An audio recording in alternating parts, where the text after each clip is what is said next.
안녕하세요. 숲을 보는 성경 공부입니다. 우리는 지난번에 다윗의 범죄 부분을 봤습니다. 간음과 살인을 저지른 다윗. 다윗은 그 범죄를 잊고 있었지만 하나님은 잊지 않고 계셨습니다. 그리고 그 다윗의 범죄에 대한 하나님의 심판이 시작됩니다. 바로 나단 선지자를 통해서 말이죠. 여러분, 구독 꼭 부탁드립니다. 나단은 말합니다. 한 성읍에 두 사람이 있는데 한 사람은 부하고 한 사람은 가나하니 그 부한 사람은 양과 소가 심히 많으나 가난한 사람은 아무것도 없고 자기가 사서 기르는 작은 암양 새끼 한 마리뿐이라. 그 암양 새끼는 그와 그의 자식과 함께 자라며 그가 먹는 것을 먹으며 그의 잔으로 마시며 그의 품에 누움으로 그에게는 딸처럼 되었거늘 어떤 행인이 그 부자에게 오매 부자가 자기에게 온 행인을 위하여 자기의 양과 소를 아껴 잡지 아니하고 가난한 사람의 양 새끼를 빼앗아다가 자기에게 온 사람을 위하여 잡았나이다 하니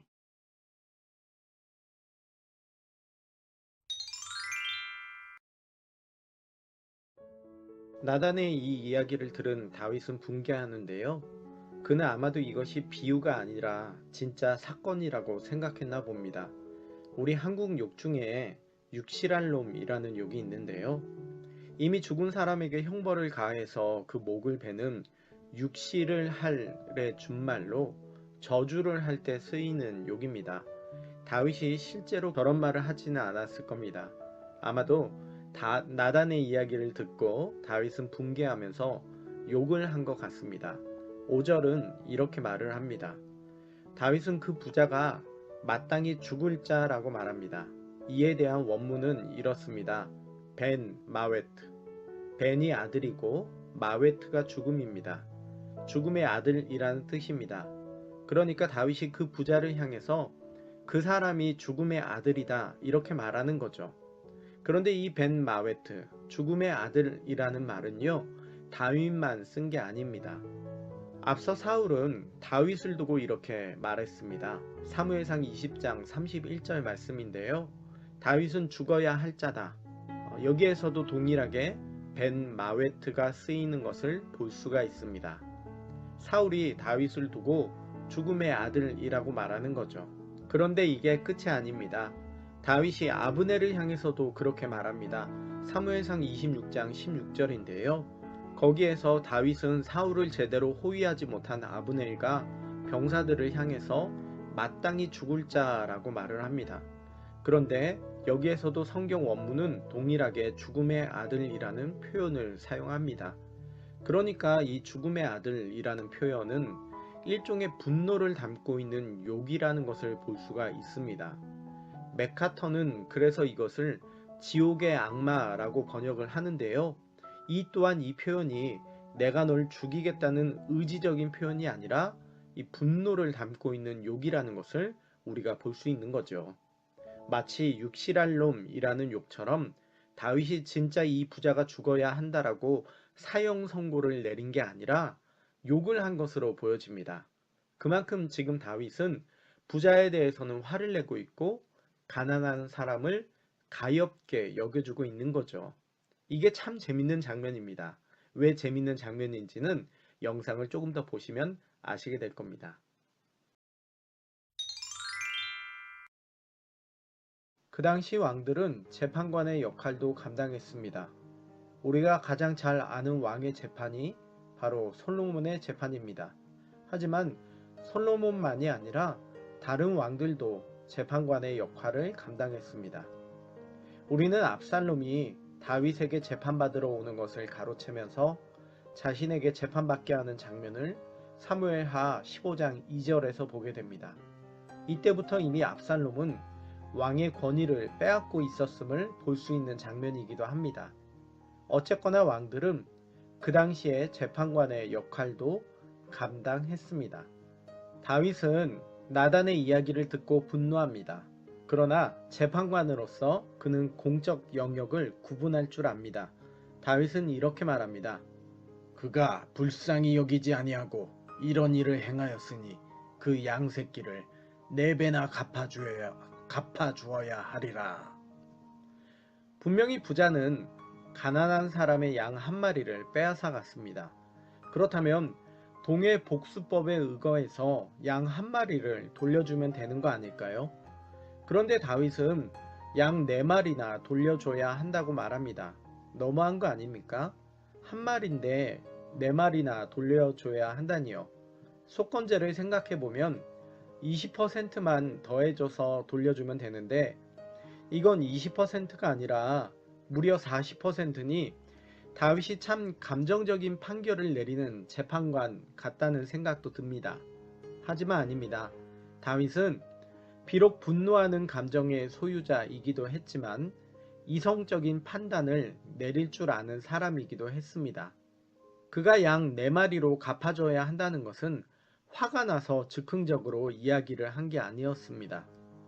출애굽기 22장 1절은 이렇게 말합니다. 사람이 소나 양을 도둑질하여 잡거나 팔면 그는 소 한 마리에 소 5마리로 갚고 양 한 마리에 양 4마리로 갚을지니라. 다윗은 감정적으로 화를 내는 상황에서도 이성적인 판단을 놓지 않습니다. 충실하게 율법에 의거해서 판단할 줄 아는 사람이었습니다. 이 부분이 무서운 부분입니다. 왜냐하면 다윗은 충실하게 율법으로 남을 판단할 줄 아는 자였지만 정작 자신은 판단할 줄 모르는 자였기 때문입니다. 흔히 우리가 말하는 내로남불, 내가 하면 로맨스고 남이 하면 불륜이다. 냉철한 판단력과 비상한 머리로 하나님의 뜻이 무엇인지를 말하는 자였지만 정작 그 하나님의 뜻이 자신에게는 적용되지 않는 자, 그게 다윗이었음을 성경은 우리에게 보여주고 있는 겁니다. 오늘날 목사의 설교가 왜 우스개가 되어버렸을까?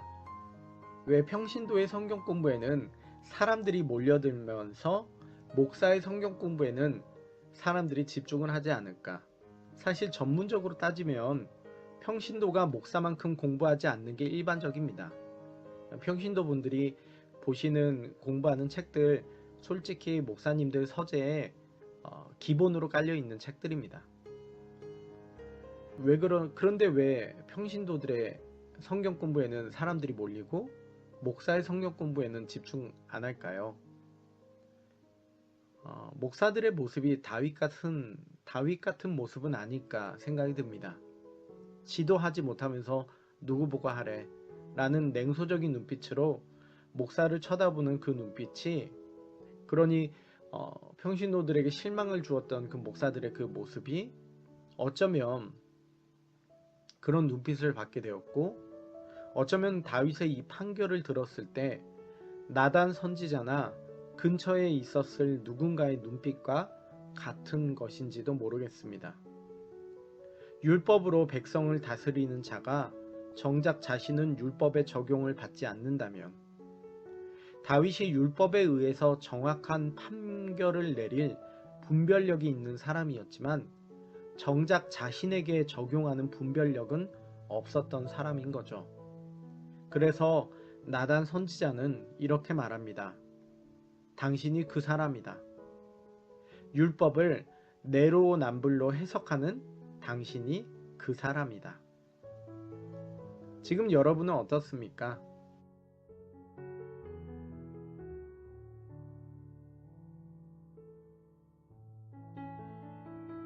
냉철한 판단력으로 하나님의 뜻을 잘 알고 계시고 세상을 향해서 하나님의 뜻이 이거라고 선포하고 계시는 여러분, 그 뜻을 잘 아시는 여러분이 다윗이 자신에게는 적용하지 않는 것처럼 그 하나님의 뜻을 여러분 자신에게 적용하지 않는 모습은 아닙니까?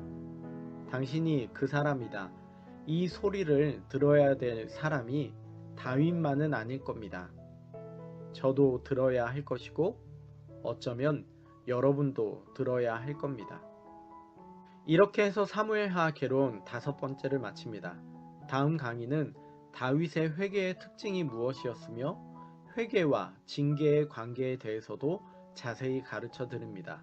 여러분 구독과 좋아요 꼭 부탁드리고 주변 사람들에게도 많이 알려주세요. 감사합니다.